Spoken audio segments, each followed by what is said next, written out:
The other day, I was sitting with a friend, and she has a young adult son, and he was saying, or she was saying, that he's thinking about buying a home.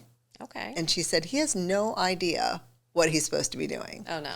They usually don't. First-time home buyers, without anybody telling them, I feel like you definitely have to hold lots of hands. Yeah. And she said she had no idea, so she didn't know what to tell him. And she said, you and Kelly should do a podcast on first-time home buyers, what they should be thinking of. And really, this is not just for first-time home buyers. It's for any home buyer. Right. But probably especially true. Sometimes, maybe it's been 20 years since you bought a house. Things have changed. Or maybe you bought a house in another state. Right. And you're going to be moving, so the process elsewhere looks different. That's right. That is true. Mm-hmm. So we're going to go over our top 10 things that you should be asking yourself, questions you should know the answers to before you start home shopping. And we're going to split it into 2 episodes because it's a lot to unpack here. Yes, for sure. Yeah. So I'll do question 1. Where do I want to live and why? And rank your choices.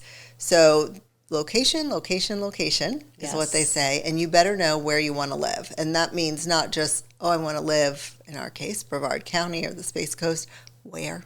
Mm-hmm. And why? Do you want to be near shops and restaurants, close to Orlando, close to the beach? Where is it that you're looking? And you should have choices because your budget, which we'll talk about later, is going to impact where you can buy. Correct. Yes, that's so important. I had a buyer call me the other day, and she's currently on the west coast of Florida. So I said, where do you want to live? Well, anywhere really. I don't mind driving. I said, well, are you open to driving 3+ hours one way each day to commute to work? Oh, yeah, that would be no problem. And I'm thinking, that's what? Nuts. So, yeah, she said she wants to live somewhere rural. So I'm thinking for her, maybe Ocala, because that would be less than 3 hours drive, but that's just so far. Wait a minute, where does she work? Brandon. Yeah. And she's looking at stuff over here, which I think is insane so far. Oh I don't want to drive over there. That's I don't want to. For one time, I don't want to live here and drive to Orlando every day. No. Yeah. I would have to be closer. So, yeah, your location is important. And think about that gas bill because it's not getting any cheaper. Some people want to be in the car so they don't have to be home. Okay. Yeah. More time spent away from, and I don't mean because of the house, I mean because of who lives in right. Like, let me get an That's escape. a whole nother issue. Right. Yeah. I guess another good thing to think about is what type of a home do you want? Do you want a detached home, a single family house? Do you want to live in a townhome, like a 2-story or a single-story villa? Do you want to live in a condo so that you're one of potentially many? And you have to understand, like, the pluses and minuses of all of those, right? So, do you want to live in an HOA, right. or not an HOA? So, yeah. Absolutely. And then Kelly and I were talking about this just a few minutes ago, but do I want a home that needs work? Because people get so enthralled. They watch a little Chip and Joanna Gaines or whoever the Anything most popular on one is HGTV, now. Yeah, right. The fix and flip thing, and they think, oh, that's so easy. And I was actually talking to another realtor yesterday, and I was telling her, you should tell people if you save $500 a month by having a less expensive mortgage because you bought the fixer-upper, $500 a month is $6,000 a year. How much does it cost to do what you want to do? The kitchen remodel. I can guarantee you it's more than $6,000. I promise. And so how long are you going to be living with the other things? And by the way, during that time, you'll need to paint. You'll need to do all the maintenance stuff. Paint, your roof might need to be replaced. There's other things. You need new appliances, whatever it is that happens while you're waiting. 20 years could go by and you're still living with the old kitchen you bought the house with that you intended to renovate. Right. So, yeah. Or in my case, it could just be a halfway done kitchen. Because you had enough money to do part of it, but not all of it at once. And you had someone handy. Because in Kelly's case, she has somebody handy, but he's busy. Fully capable. The problem is, yes, he's busy. So our house is always the neglected one, because he's really good at it. It's like, I'm going to do the Alex and Amy that I listen to. Yeah. If your husband's a chef, they don't cook at home. That's not her situation, but that's the thing. Like, you don't want to do the job that you do all day long when you get home. Yeah, it's the shoemaker. What's the old, tale or whatever, the shoemaker's children who never have any shoes? Yes. Yeah. That's the whole idea there. And not only how long does it take to save the money, but how long is it going to take to do the work? If you're doing it yourself, it's not your... I'll never forget when we moved into the house that we're in now, and we needed blinds on all the windows, right? And my husband's like, I could totally measure and go buy the blinds and I can install them. But that's all these people do. They measure for a living and they install for a living. So it's going to take them 20 minutes to do what's going to take me 20 days. Right. You know what I mean? And he's not wrong, because they came in, measure. Once the stuff came in, they were in my house, and I think we have like 20 windows. Yeah. They were there maybe like an hour and 15 minutes. Yeah. And they did all of that. I was like, wow, so fast, you know? I mean, even if you think about even something simple like painting, and I don't mind painting. It's kind of therapeutic to paint your own walls.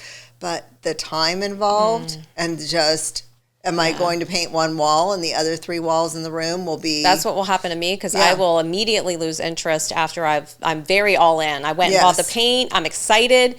And I get like 3 swipes on the wall and I'm like, this sucks. I don't want to do it. And it's all in your hair. Oh, it's everywhere. It's splattered everywhere because I don't do it right. Yeah. Yeah.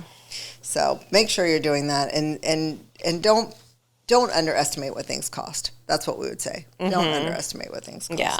And time. Let's see. The next thing you need to think about is, when would I be ready to purchase, and when should I start looking based on, that anticipated date that you have. So like, are you in a lease currently for the next 8 months? Your lease isn't up for 8 months. You probably, unless you're willing to break your lease, or you have a clause where you can break your lease within like a 60-day period, which some people have, maybe now's not the time, but now might be the time to start prepping with other things and thinking about some of these other questions. Right. And I think too, like if you're saving money, if you have a goal, like I've got to save so much money that I need for your down payment or whatever, you know how long it's going to take you. Right. You can plan that out. Yeah. And, I've had people, I mean, even when I was first licensed back in Maryland, that didn't understand the timeline required for a home sale. So it's not instantaneous. You don't just find the house and move in the next day. Yeah. Some people think that you can just, here's my money.